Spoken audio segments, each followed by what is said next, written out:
Hello and welcome to this How 7th Edition has affected Tyranids video with me, Mark, from the Xenovids channel.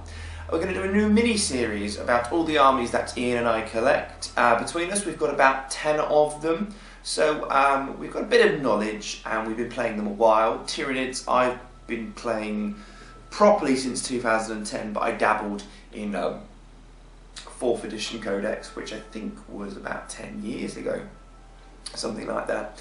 But I play Tyranids a lot. They're my primary army with Eldar. So I'm going to kick off the series with the Tyranids because I know there's a lot of Tyranids players out there, and a lot of changes has happened to the Tyranids with 7th edition coming in and all the White Dwarf supplements. So what I'm going to do, I've got my little notepad here.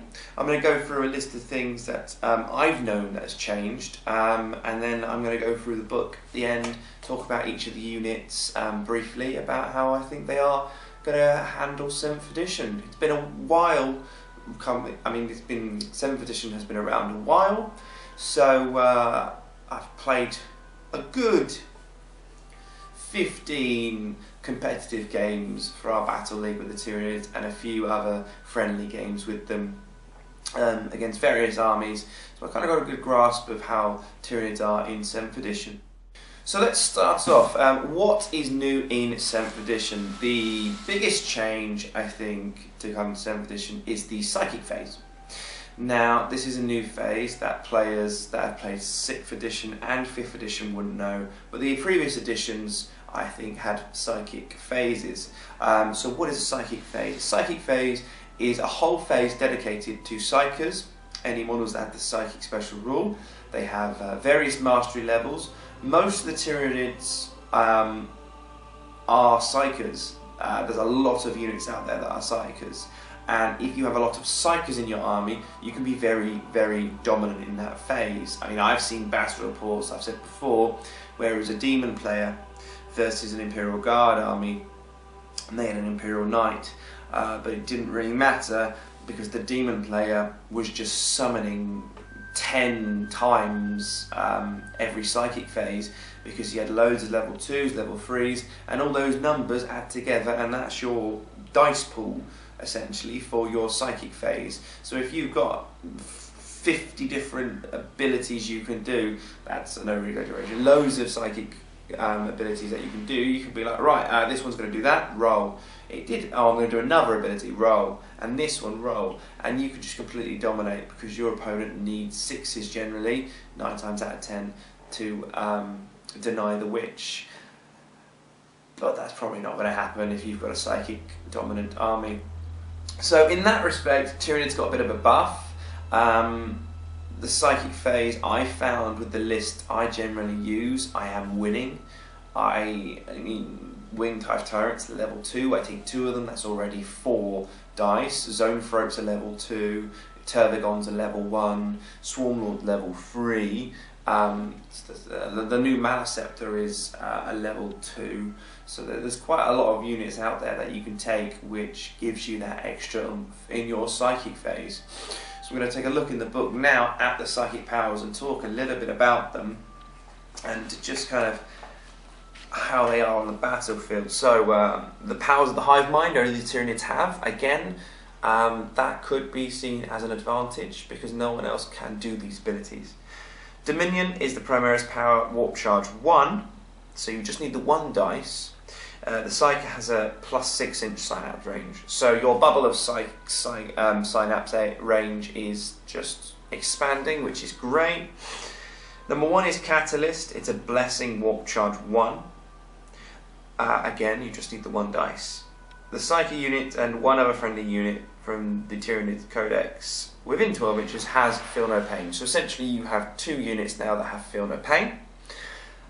Which again is pretty good. Feel No Pain is brilliant for Tyranids. Give it on some gaunts, give it on your Carnifexes. Giving it to everything helps with that survivability because there will be a lot of things shooting at you. The Horror is the next one. Warp Charge 1 again. Malediction. 1 enemy unit within 24 inches must take a pinning test with -2 leadership. Now this is great against all those armies that aren't fearless. And 24 inches is a great range. I've seen a lot of people take Gene Stealers with a Broodlord. They outflank in, they pin a unit, like a heavy weaponry unit, or a unit that could do some damage, and boom, they're pinned.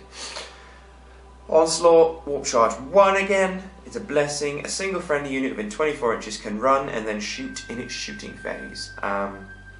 Brilliant. Extra manoeuvrability. Tyranids mostly are moving 6 inches in the movement phase. However, flying monstrous creatures, which there are a few of, can obviously move either 12 inches or even further up to 24 inches if they so desire. Running is generally a D6, Hormagaunts a D6 plus 3, which is brilliant, and now you could possibly run and shoot, which is what the Eldar have, and that was a big, wow, that's a great rule. You can get this off a few times in your army, and there is a lot of shooting ability now with the Tyranids. Paroxysm, Warp Charge 1, Malediction. One enemy unit within 24 inches has minus D3 weapon skill and ballistic skill. That's not bad. You can throw it at a unit that's going to be swarmed by Hormagaunts and then watch them cry. Psychic Scream, Warp Charge 1 again. Nova, 6 inch, roll 2d6 plus 2 for each target unit and subtract their leadership. They suffer a number of wounds equal to the result with no armour or cover saves allowed. So what the Doom of Valentine's old rule was. And the last one is a Warp Charge 2, Witchfire. It's a burst and lance shot, 24 inches, strength 5, AP3, assault 1 blast, or a 18 inch, strength 10, AP2, assault 1 lance. Again, brilliant. An ability to take down vehicles, which is much needed in the Tyranid Codex. So one of the many psychic powers is a Warp Charge 2, the rest is 1. So these are generally going to be going off because you need the 1 4-up. You'll probably roll 2 dice so that your opponent, if he does want to deny the witch, probably can't. But the psychic powers are good, and I like it.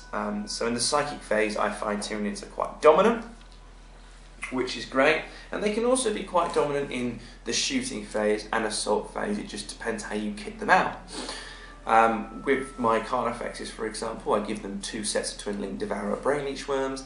That's 36 Twin Link shots, strength 6, AP dash, but that's essentially, with the Twin Linking, a lot of shots that is going to either be glancing low armoured vehicles or taking down troops, and or a Terminator squad. There's a lot of armour saves that Terminator squad then needs to take, which means they'll probably fail a lot. So the psychic phase, brilliant for the Tyranids, I think. I have slightly gone over it. Monstrous Creatures and Flying Monstrous Creatures. Tyranids have a huge range of monstrous creatures. The Tyranids either have little beasts, which are low in points, which go across the board and kind of like cannon fodder. And then they have bigger beasts like Raveners and Warriors, which are kind of like they serve a slight purpose. And then they've got the huge hulking monstrous creatures, which is one of the reasons I love Tyranids so much. Quite a lot of monstrous creatures in the Codex.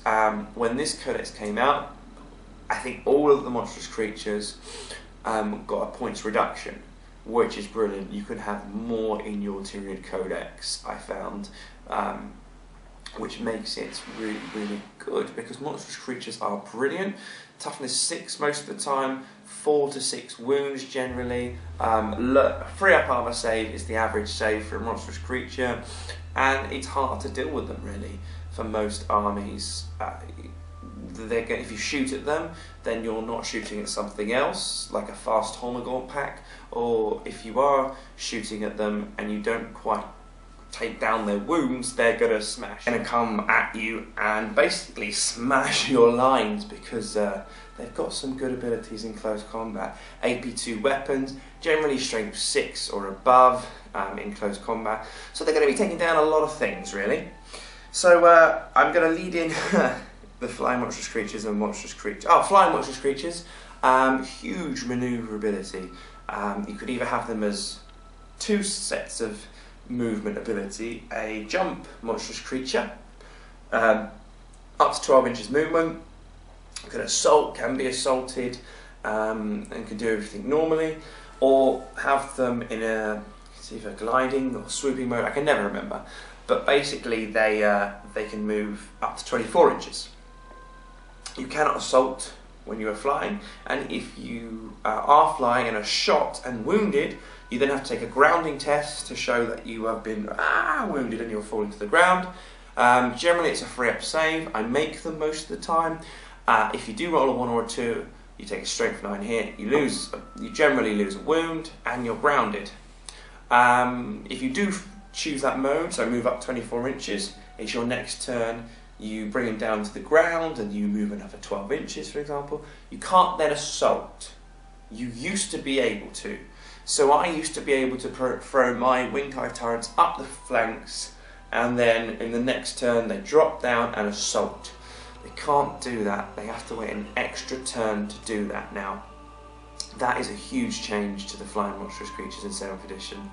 Bit of a nerf. However, what I've seen is, with the way I do it, the Flying Monstrous Creatures, and now the Flying Winged Hive Tyrants, for example, and the Flying Monstrous Creatures as well, I guess, they're not designed for close combat.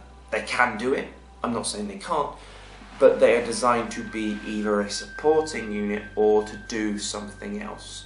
Now with my Winged Hive Tyrants, what I do, I move them up 24 inches, or I think it is 24 inches. Could be 18. Please leave a comment below about that. But they move up as fast as they can.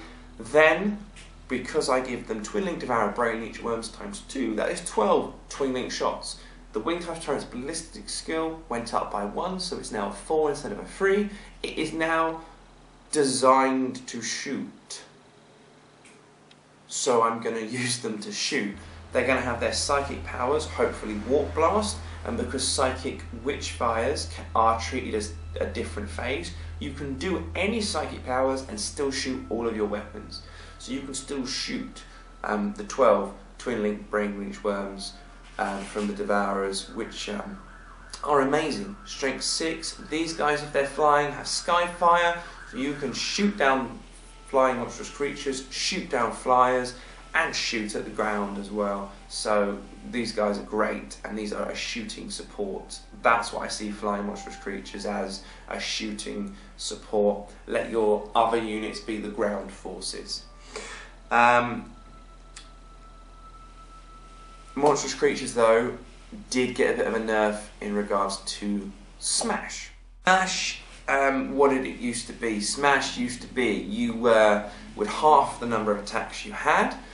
You would then attack, and you would do all your attacks would be strength 10. So you would forfeit most of your attacks to do strength 10 attacks. It'd be great. So you'd go against vehicles, have that chance to hurt that Land Raider or Monolith more, for example. Not anymore. Smash is now, you have the choice of doing all your normal attacks or just one. Just one strength 10.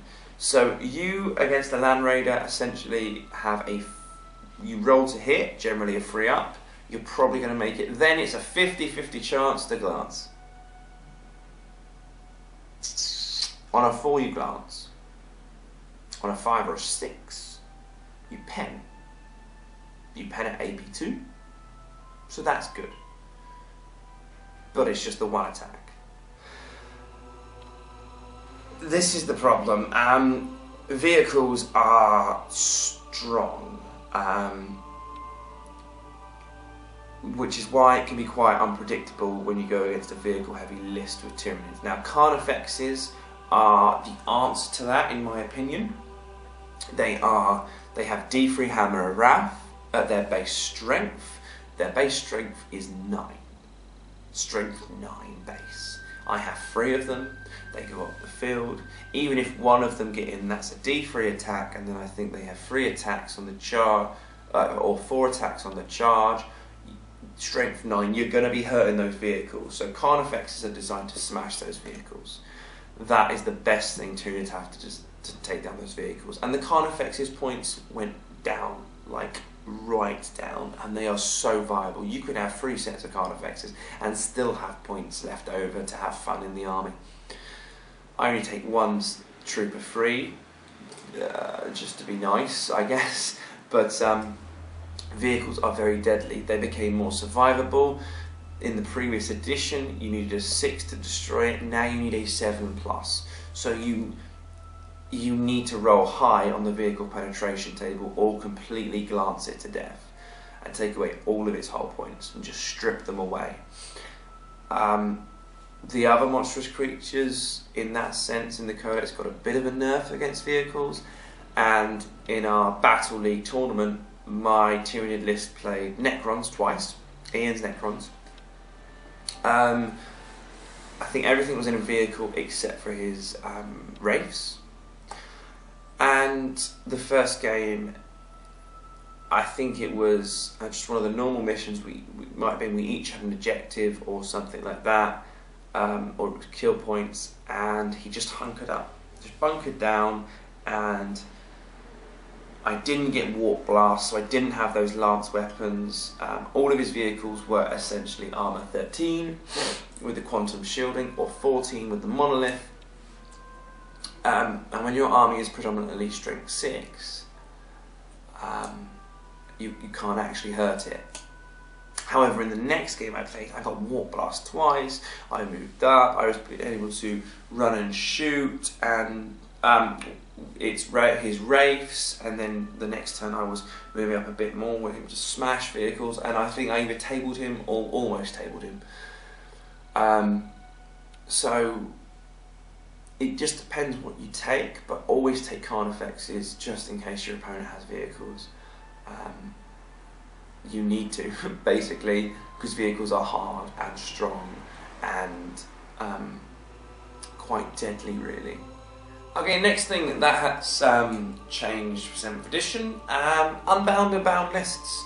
In the previous edition, you would have your HQ, your 2 troops, and then you could do the standard things where you add an extra HQ, an extra 4 troops, you could have 3 elites, 3 fast and 3 heavy, or if you had a 2,000 point army, you could dual force and have 4 HQs and 6 elites, for example.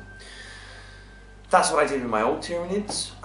Then this came around and Unbound came along, and it's basically allows you to take anything you want. No, you don't have to take any HQs, you don't have to take any troops. If you don't want to, you have your points value, you use what you want, which is great for new players. If you buy a box set and all you get in it is, say, 3 warriors, a Carnifex, some Gene Stealers, get some Gaunts maybe, and that's all you have, and you get your Codex, and you're like, right, I have a 500, 600 point army. You can just go out and play the game of Warhammer, which is what they want you to do, and then you realise you need more models, and then you have to buy more models.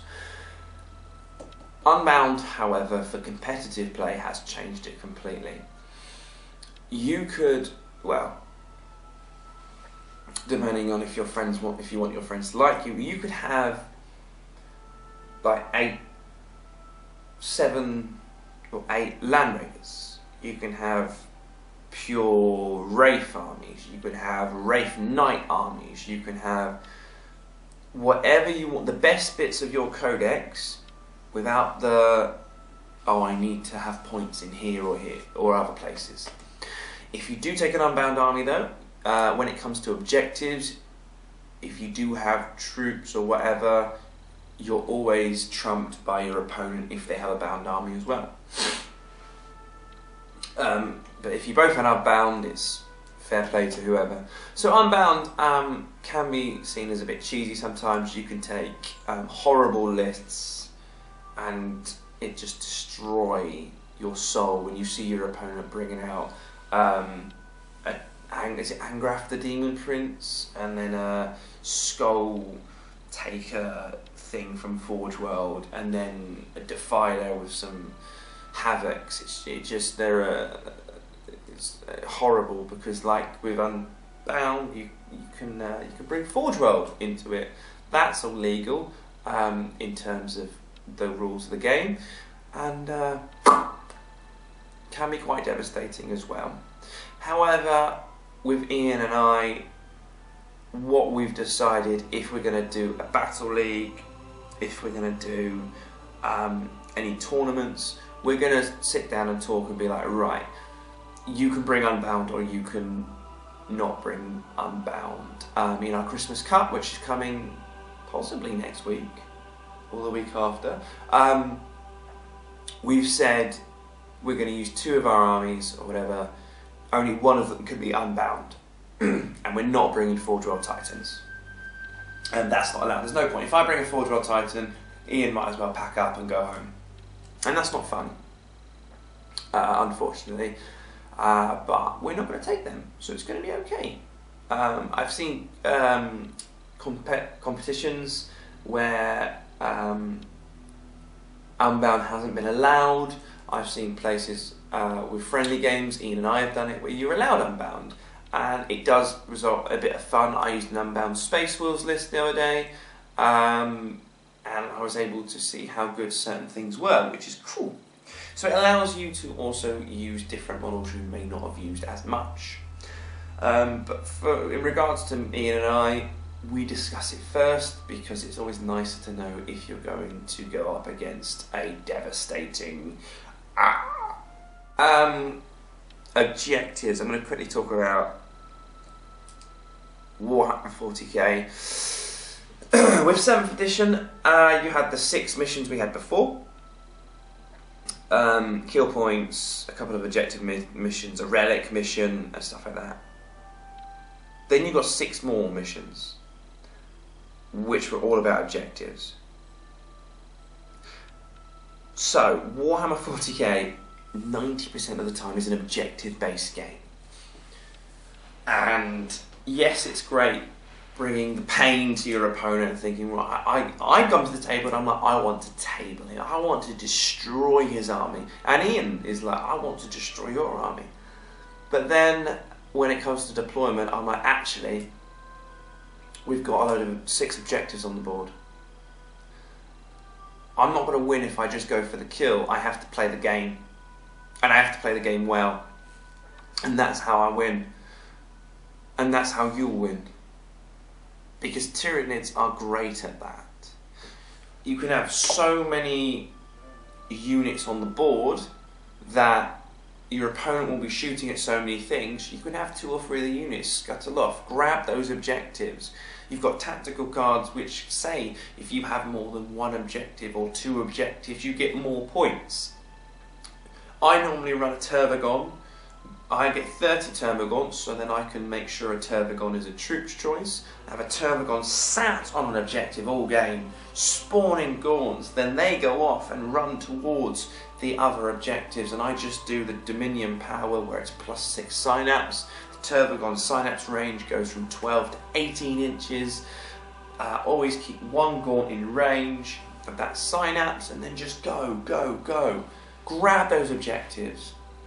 That's what you've got to think about with your Tyranid list as well. You've got things that do rolls. Winged Hive Tyrants are great shooting and psychic support. Carnifexes are great at doing vehicles. But you must think of certain units that can take those objectives and win you the game. Because you have fun games, you have not fun games. Generally what I found, if you win the game, 9 times out of 10 you're going to have fun. It helps to be a good sportsman. Don't get me wrong. Me and Ian had loads of fun. We've brought in push-up challenges where if we roll 1s for like armor saves and stuff, we then have to do a push-up. It resulted in us doing like 60 push-ups to 130 push-ups. And it just has a bit of fun to it. I may have done 130 push-ups, but I still won the game. So we have fun, and you have to realise that Tyranids are great at taking objectives, better than the elite armies out there. If you're against a Grey Knight army and he's got 5 units on the board, he can't take 6 objectives ever. No way. You can. So when it gets to the latter stages of the game and you've got these flying monstrous creatures that have gone around the back, you've got your troops in the corner and your other monstrous creatures and other troops holding the line essentially in assault, yeah. It's all about the objectives. So just before we go into the actual codex, I just wanted to make a quick mention of these huge additions to Tyranids. 2 White Dwarf edition, issue 41 and issue 40. Issue 40 introduced 2 new monstrous creatures. It introduced the Maleceptor and the Toxicrin. So the Toxicrin, I don't need to show you, you've all seen it. Toxicrin is a close combat beast. The Maleceptor is a psychic support monstrous creature. I did a review about these guys. I thought the Maleceptor would suit my army more and be a little bit better than the Toxicrin. I was completely wrong. Did a battle report. The Maleceptor didn't get its ability off because the wording, which is being contested until an FAQ comes out, is that it is a Witchfire power that acts like the Nova power in the Tyranids Codex. So your opponent has to do leadership tests. You can lose models, or it can also affect vehicles and they can lose hull points. Problem is, it's a Witchfire, which means a Witchfire you have to roll to hit, which means you're rolling on a 4-up. So you roll a 4-up for the Maleceptor. I think it's a Warp Charge 2, in fact. So that's 2 dice on a 4-up, then you have to roll a 4-up to hit, and then your opponent has to fail a leadership. There's too many rolls, too many things that can go wrong. Whereas the Toxicrin had poisoned and like 6 attacks and AP2 and amazing and just been brilliant in all the games I've done. So the Toxicrin is definitely amazing in my opinion. So you've got 2 of these monstrous creatures. And then issue 41, the Tyrannocyte attack, which brought us Spore Pods. We used to have Mycetic Spores, which was essentially the drop pod version of the Tyranids. That stopped. We used to have the Doom of Malantai. That stopped. We're now having a Doom of Malantai-esque model back because the Zoanthropes have been redone, and one of them can be upgraded to have a similar power that the Doom of Malantai had. What's the Doom of Malantai and Mycetic Spore? For those of you that don't know, 5th edition Tyranid Codex had these models in. The Doom of Malantai was essentially a Zoanthrope from the gods. It could suck out your soul and gain wounds up to a maximum of 10, and then it could shoot a lance/blast AP2. The strength was how many wounds it had. And then obviously you shoot that at a unit, you kill them, you then suck their souls up, and then you get your wounds back. It was almost unbeatable most of the time. And the Mycetic Spore essentially was a drop pod.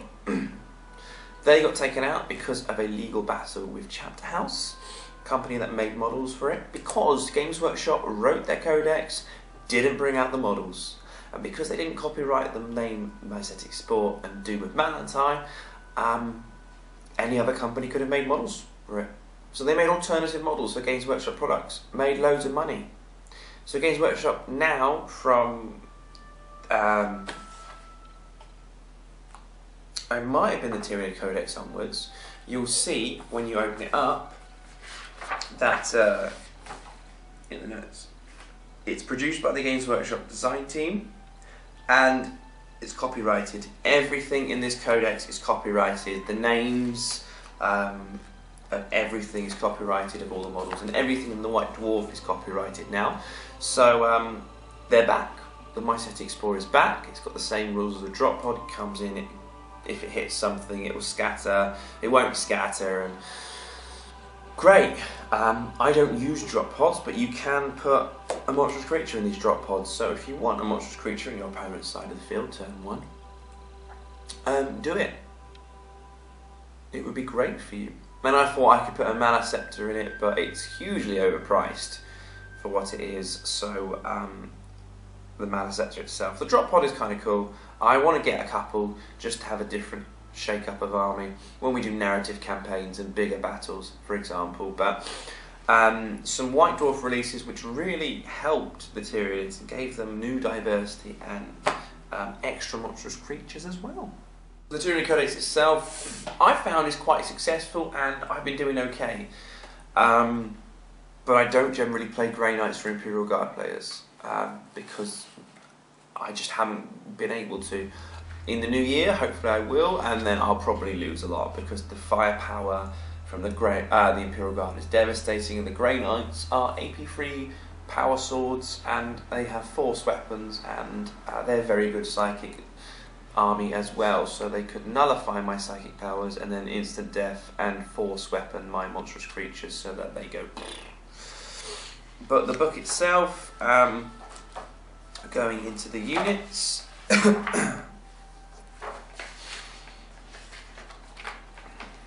HQ, Hive Tyrant, can be used with Tyrant Guard and then have a big weapon on it. That's what I would use the Walking Hive Tyrant for. Generally I give it wings and enables you to have a flying monstrous creature with lots of shots and psychic support. Winged Hive Tyrants are brilliant in 7th edition. Flying Hive Tyrants are even better. Swarmlord comes in at nearly 300 points, and you have to take him with Tyrant Guard or he will die, which essentially makes him like 500 points, nearly, which is huge. He won't die if you do it that way, and he is a level 3. He's a buffed up Hive Tyrant, but he is only moving 6 inches at a time. So if you have loads of gaunts and things in the way of the Swarmlord, he's not going to make it into combat, which is where he's best suited. Swarmlord is a great model. I converted one, it looks good. I like the fluff behind it. In our narrative campaign, the Swarmlord was the lead of the Tyranid swarm because it is the big Hive Tyrant. Over the narrative campaign, I wouldn't take a Swarmlord. Old One Eye, a 220 point Carnifex. That's strength 10, and that's all I'm going to say. No one takes it. Tervigon went up. This was the one that went up in points. 195 points. You take it as a HQ, which is fine. I generally take 30 Termagants, and then it becomes a troop. You've got that extra troop help. So when you have objectives, you've got a tough monstrous creature that your opponent has to take down. Tyranid Prime, smaller point games, I've seen it used. You can kit it out in various ways. I think it is a bit expensive for what you are getting, but stick it in a unit of 9 warriors, you're going to have fun with that.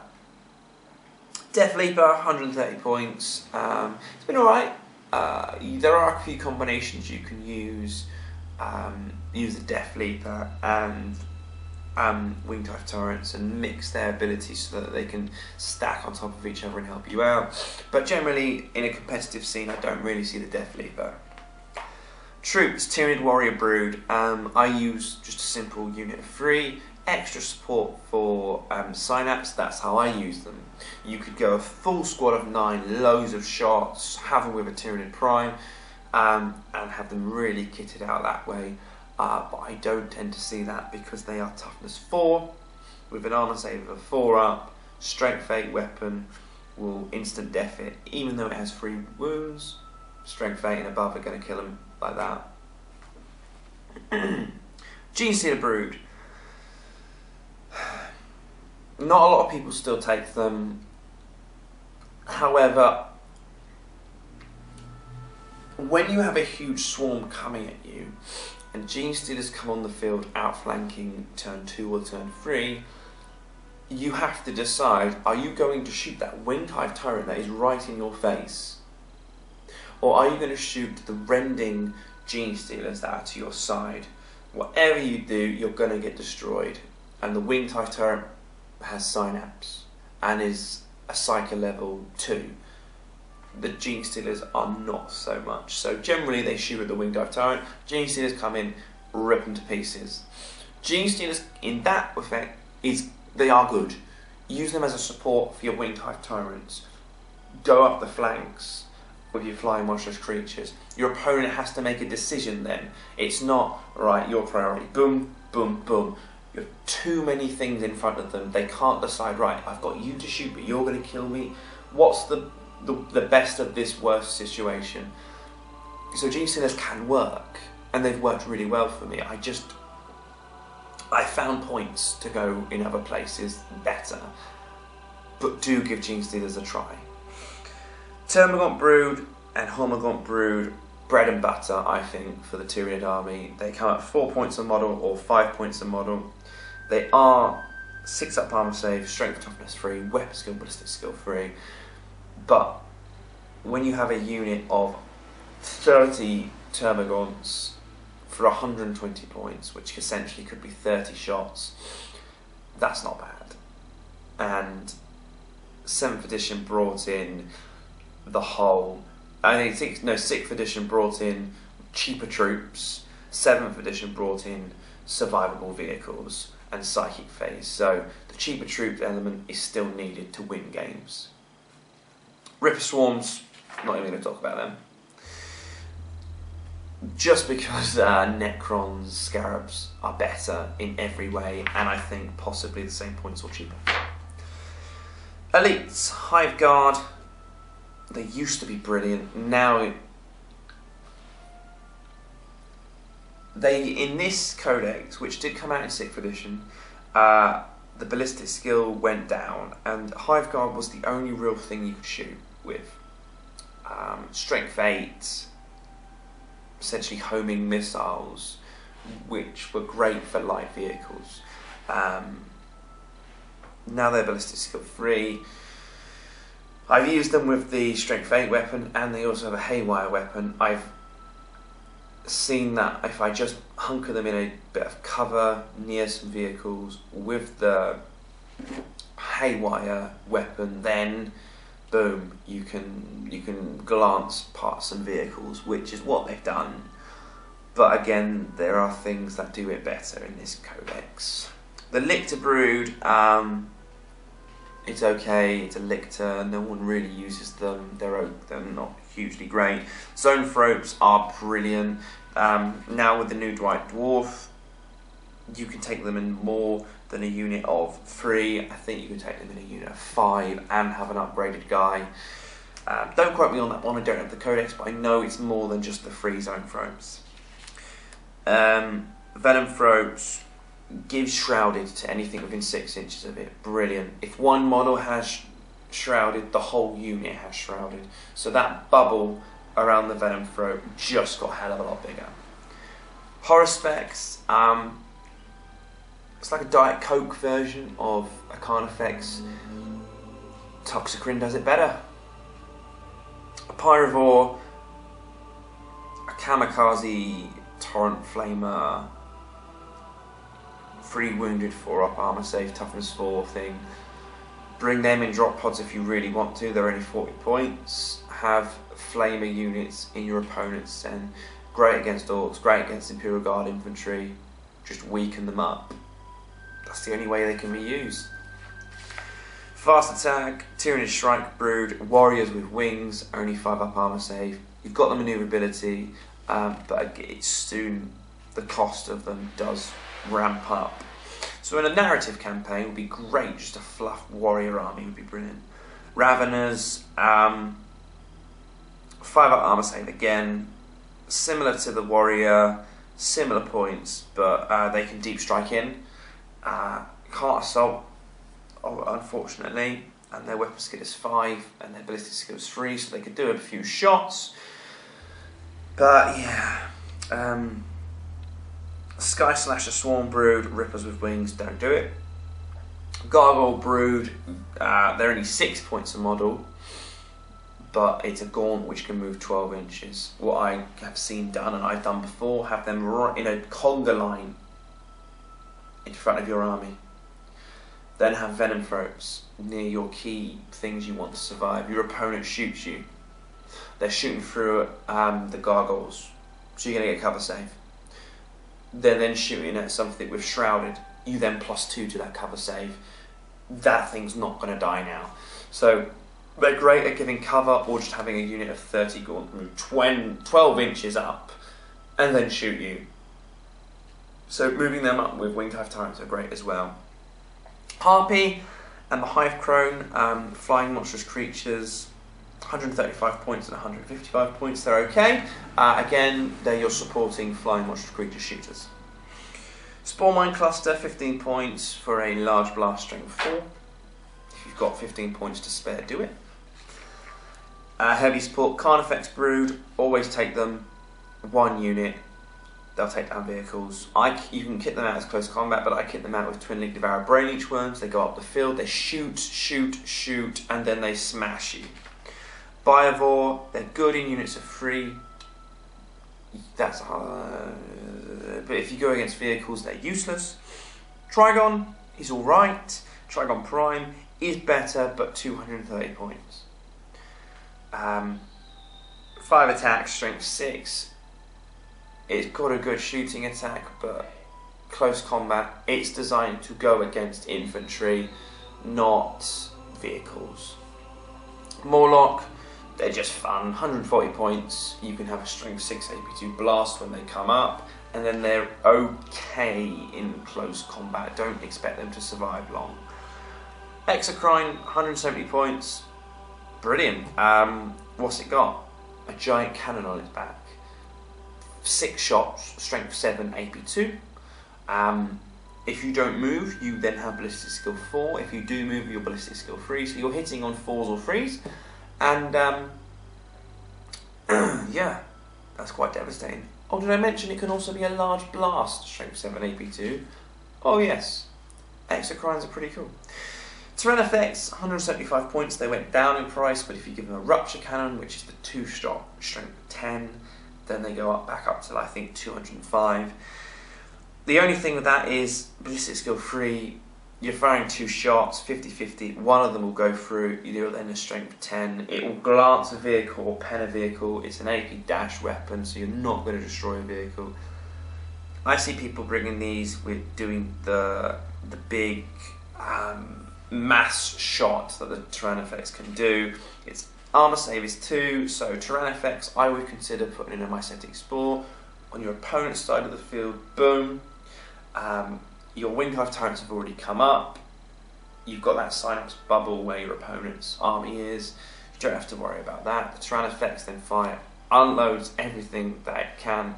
It's then got toughness 6, 6 wounds, 2 up armor save, which is brilliant. Just brilliant. I'm not going to go through instinctive behaviour because that was talked about when this codex came out in 6th edition. 7th edition hasn't really changed that. What do I see with the Tyranids?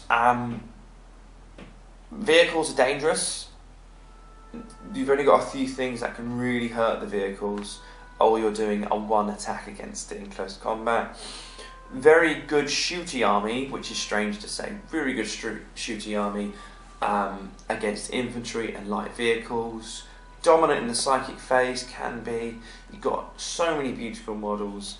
White Dwarf supplement and updates, which has really shown some good love to the Tyranids. And you can have a mass amount of units, like I said. If you 120 points, you've got a unit of Termagants. Then you've got 195 for a Tervagon, and then you can keep spawning new units of Termagants. You can take those objectives, which is brilliant, and it's an objective-based game, Warhammer 40k. And you've got to remember, play the game. Get the models you love and play the game. So I still think Tyranids are great in 7th edition. There are always armies out there that's a rock, paper, scissors scenario. So for example, a Tyranid force of Gaunts will never beat a vehicle army. And Grey Knights are normally quite good against Tyranids. They are the rock to their scissors. So thank you very much for watching. This is my thoughts and opinions on Tyranids in 7th edition. I'm going to be going over all the armies, possibly with Ian as well, but at the moment, with it being Christmas time, we're both doing lots of work, wrapping. Yesterday I went to see The Hobbit, and I watched all 3 Hobbit films at the cinema, and I got in at 3 o'clock this morning and was very tired. But I hadn't done a video in a while, so I thought I'd give you guys a little tasty treat. Please comment, share, subscribe, and like. Your support is always very brilliant, and it helps the channel. I've been Mark, and I'll see you on the next video.